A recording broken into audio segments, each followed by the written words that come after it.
बच्चों, आज हम छठी कविता करने जा रहे हैं। नाव बनाओ नाव बनाओ। और ये कविता के कवि हैं श्री हरिकृष्ण दास गुप्त। देखें इस कविता में कवि बच्चों से क्या कहना चाहते हैं। नाव बनाओ भैया मेरे जल्दी आओ। वह देखो पानी आया है, घिर घिर कर बादल छाया है, 7 समुंदर भर लाया है। तुम रस का सागर भर लाओ, भैया मेरे जल्दी आओ। यह जो लड़का है, छोटा बालक, वह आकाश में छाए हुए काले बादलों को देखकर बारिश होने की कामना करता है और उसे आशा है कि अब जोरदार बारिश होगी। तो ऐसे मौसम में नाव बनाने की उसने सोची है और नाव बनाने में उसे उसकी भैया मदद करेंगी। वो क्या कहता है, वह देखो पानी आया है, जोरदार बारिश होगी, अभी बादल छाए हुए हैं, घिर कर काले बादल है, आकाश में पूरी तरह से घिर गए हैं, 7 समुंदर भर लाया है। ऐसे भी हम जानते हैं कि इस धरती पर 7 बड़े वाले समुंदर हैं, तो 7 समुंदर से पानी ये बादल भर के लाए हैं और अब जोरदार वर्षा होगी, इसकी उसे पूरी आशा है। तुम रस का सागर भर लाओ। हमें भी खुशी होनी चाहिए इस बादलों के कारण। जोरदार बारिश होगी, मैं भी जाऊंगा खेलने, तो भैया तुम जल्दी आओ। अब उसे पता है कि पानी सचमुच खूब पड़ेगा। सचमुच यानी जानता है वो जोरदार बारिश होगी। इतने काले काले बादल जो आसमान में छाए हैं और पानी बरसने के कारण, वर्षा होने के कारण पानी सचमुच खूब पड़ेगा।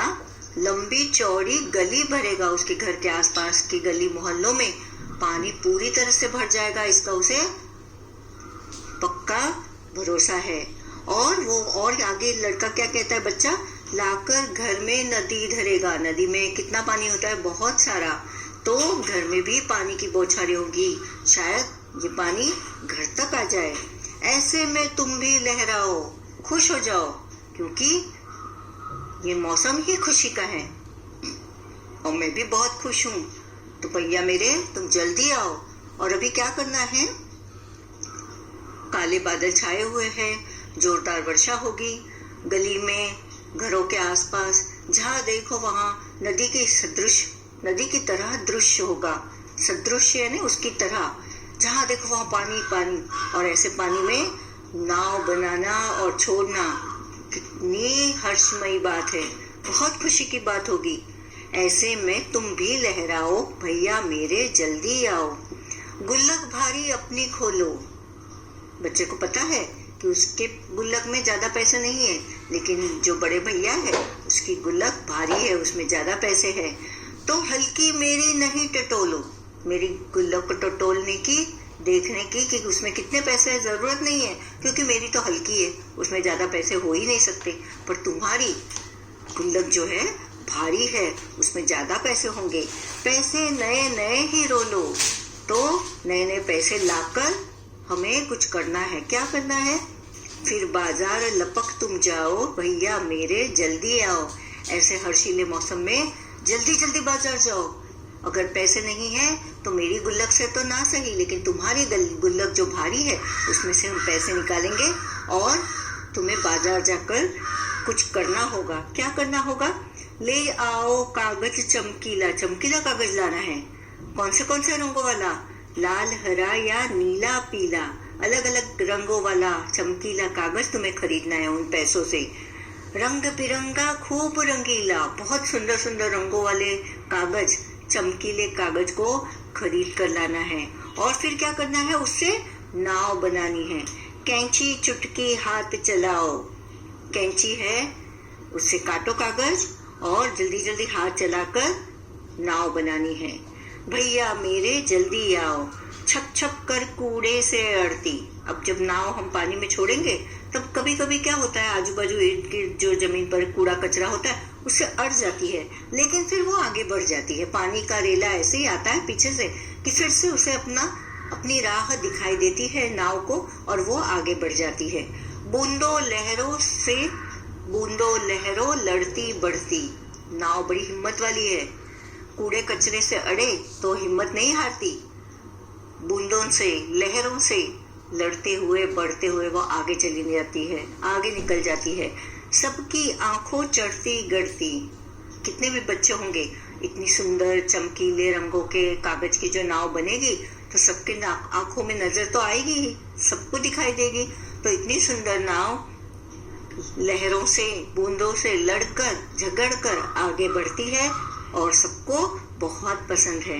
नाव तैरा मुझको हर्षाओ। तो भैया इस तरह से नाव तैरा कर, नाव बनाकर उसको तैराओ और मुझे आनंद का मौका दो, मुझे हर्षाओ। हर्ष यानी आनंद। भैया मेरे जल्दी आओ। क्या कहते मेरे क्या बस का? क्यों? तब फिर यह किसके बस का? भैया तुम ऐसे क्यों कहते हो कि मेरे बस का नहीं है? क्यों पूछ रहे हो? तो फिर किसके बस का है? ये किसके बस की बात है? आसान तो बात है, तुम्हारे बस की है। खोट सभी बस आलस का। मैं जानता हूँ तुम ये कर सकते हो। अपने गुल्लक में से पैसे लेकर लपक कर मार्केट जा सकते हो, बाजार से रंग बिरंगी चमकीले सुंदर रंगीले कागज लाकर उसकी नाव बना सकते हो और नाव को हम जब पानी में छोड़ेंगे तो वो बूंदों से लड़ती झगड़ती आगे बढ़ेगी और मुझे खुशियां देगी। तो लेकिन तुम तो कह रहे हो कि मेरे बस की बात नहीं। तो मैं जानता हूँ ऐसा कहना गलत है। क्यों? ये तो बस आलस के कारण तुम ऐसा कह रहे हो। ऐसा नहीं है। तुम आलस छोड़ो, आलस छोड़ो, सब कर पाओ। जब तुम आलस छोड़ दोगे तो सब कर पाओगे। भैया मेरे जल्दी आओ। इस तरह से हरिकृष्ण गुप्त जी की एक सुंदर कविता है और इसमें बच्चों को आलस छोड़ने के लिए कहा है। अब यहाँ कविता से पूछा है क्या कहते मेरे क्या बस का। अभी सबसे पहला भैया ने क्या बहाना किया? क्यों?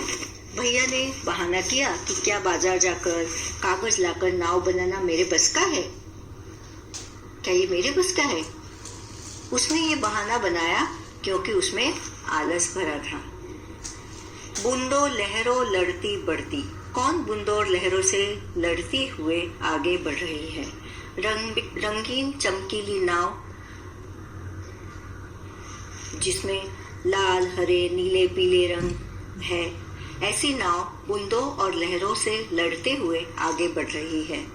गुल्लक भारी अपनी खोलो। किसकी गुल्लक भारी है? किसकी गुल्लक हल्की है?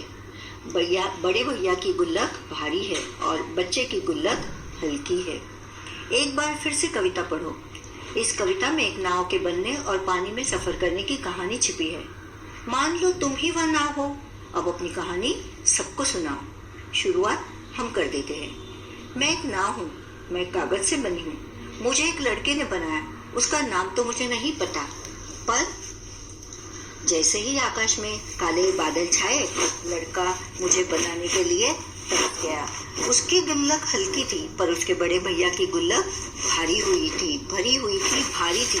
बाजार से नीले हरे लाल रंग के कागज से मुझे बनाया गया।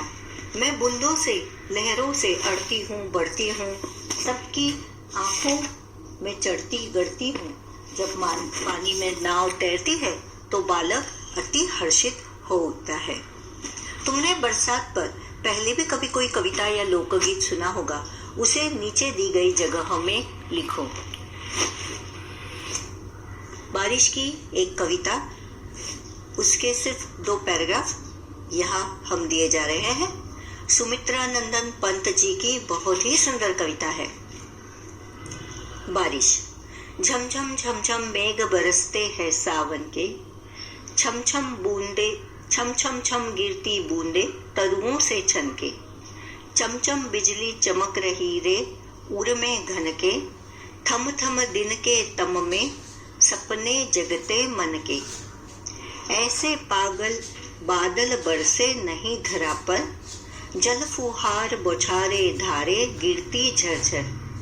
उड़ते सोन बलाक आर्द्र सुख से कर क्रंदन, घुमड़ घुमड़ गिर मेघ गगन में भरते गर्जन।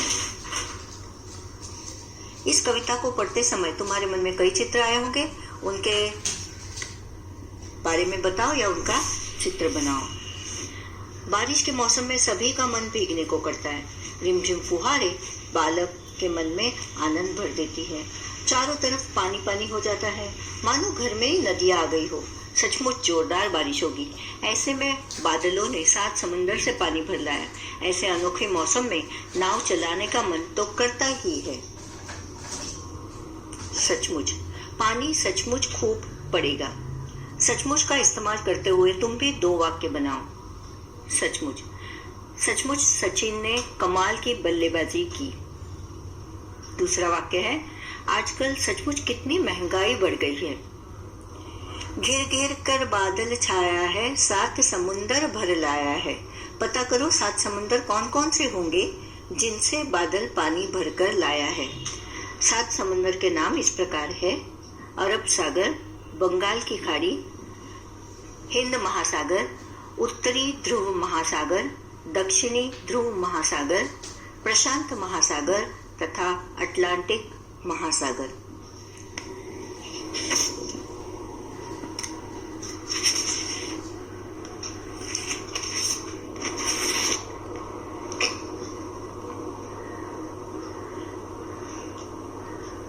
क्या सचमुच बारिश के बादल समुद्र से पानी लाते हैं?